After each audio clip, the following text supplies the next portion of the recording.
Rick, you ready? I'm frightened now. What do you got about here? This is one again that's inspired by you, man. The title is The Only Real Wealth We Have is the Rich Life Experiences We Enjoy. Hmm. Yeah, when you think about it, I guess this is tied into what we regard as success. And I think whenever we're talking about success, we have to distinguish between the external and the internal. So the externals are obvious, it's the money, the career, the nice house, the cars, and the material possessions. um, Accolades, the kind of flattering comments you get from other people. Those are all externals. And that's one way to measure success. But the other way, and I think the richer way, is to go inside yourself and decide if you didn't, if you didn't define yourself in a way that described your externals, like I'm a lawyer, I'm a psychologist, I'm a doctor, I'm this or that, or I'm a certain age, or I'm a certain race, or I'm a certain religion. If you could get rid of all of those identifiers, what would you say you are? Who are you when you get down to that? And at the very end of the day, I think what you have to realize is that it's that kind of definition, whatever that is for you, is what your real measure of success is. And for me, what I was considering when I talked to you about this idea of experience being the richness of life is that the more experiences that I've had in my life, good and bad, the richer, the more developed my sense of who I am has become. And that means lots of failure. I was fired by the biggest law firm in Phoenix. I've been close to bankruptcy. I've been divorced twice. I've had a lot of failure in my life. A lot of terrible things have happened to me. But those things are really important for me in understanding and bringing me to a different place than I was when I experienced them. And it helped me get past them in a way that I couldn't have gotten past if I had relied strictly on the external definition of success or what was important. Divorced twice? What the hell's wrong with this guy? Bankrupt? Geez, a lawyer? Come on. Fired?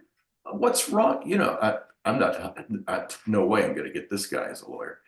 So my point is those externals are going to be the things that always are going to be there that you have to consider and walk through.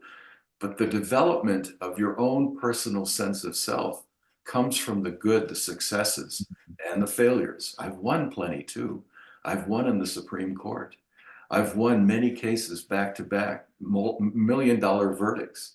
So there's been successes, but honestly, those are the things that are combined. They're kind of a net effect of good and bad, but they're all one thing: personal experience, Mhm. personal experience. And all of the fear and the worry and the doubt and the joy and the privilege for being alive, all of that folds in to something that creates you. So I guess what I was getting at was the thing that I look back on now at almost 75 next month is the richness of all of the failures, all of the successes, none of it meaning anything more than creating this personal sense of being alive. I have experienced a lot of great stuff, good and bad. I've experienced a lot of it.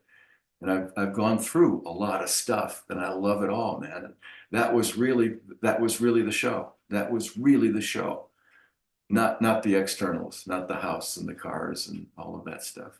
It's really who I am that's based on that kind of experience. So my point is that personal experience that you have, that you've been able to develop from both the good and the bad, that's the only wealth. That's the only thing you can really take to the bank of your heart, personal experience. And that richness is what makes you you. Rick, that's beautiful. That's great. I like it. What you said about not distinguishing between good and bad. Just really, it's just experiences. And this is so aligned with, what Michael Singer says about just be turned on by all of it. Yes, exactly right. Just, That's exactly. what the mind will, define as good, what it defines as bad. when the heart feels open, when it feels closed, you're the consciousness behind, just observing the mind feel it, observing the mind go through that experience or have that kind of reaction or response, as well as observing the heart feel whatever it feels, and you, the consciousness, to be turned on by it all, just being absolutely elated that you're having the experience. And that's what you just said. And when I think about that with a previous podcast that we recorded, in which I talked about an apology being warranted because I was closing my heart, and a lot of it was because of fear. Is that when I step back from that, now I have, instead of like admonishing myself for reacting a certain way, I'm stepping back, understanding that there's some action that is warranted and needs to be taken in the form, it maybe need to be taken in the form of apology. While acknowledging that, I can also have this deep appreciation that I was able, that my heart went through that experience, right? That it felt that fear or the lack of reciprocity, that the mindset that it felt that. But the part that I want to do is I want to be conscious while those experiences are going on. Like I was in and out of consciousness as my heart was going through that. I was like, oh, my heart is feeling this way. And then I felt myself so identified with the feeling that I took this action. I still Mm. want to be the observer behind it. I still want to be the knower behind it so that I can choose the path that's going to lead to inner peace, that's going to continue to welcome, that joy. But that was so beautiful that what you said is that the joy, the richness is in the experience itself.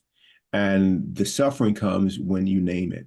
When you name it as good or bad. When you name it good, then you run the risk of being attached to it, having to stay that way. And then when it doesn't, you suffer. You name it bad, you can run from the lesson, the gift that's in it, because you want to close yourself off from it. So just absolutely beautiful, Rick. Man, I just think about the experiences that I've had by reading your journals when you travel, or when you send an email, or even when you share. I'm just so present. Like I got a front row seat. All my senses are available. When you describe something, I see it, I smell it, I can touch it. And when you're teaching me something and showing me that, redirecting me and putting me back on the path, my consciousness is just so aligned with gratitude for you putting me back, on the path, because you know exactly where I want to go.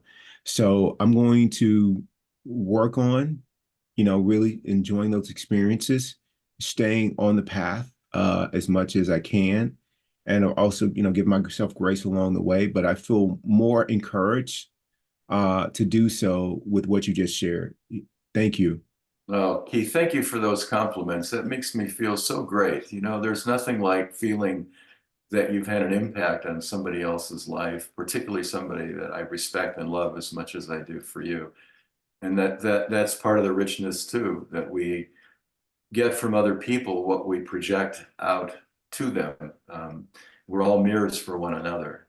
And that's part of the richness as well. Our history of 15, 16 years together, I've changed because of it for the better. And I appreciate that very much. So great job today. You too, man. You too. Great job. I'll see you next time, Rick. I love you. Adios. I love you. Have a good week, man. We'll see you next time. All right. Thank you, Rick. Bye.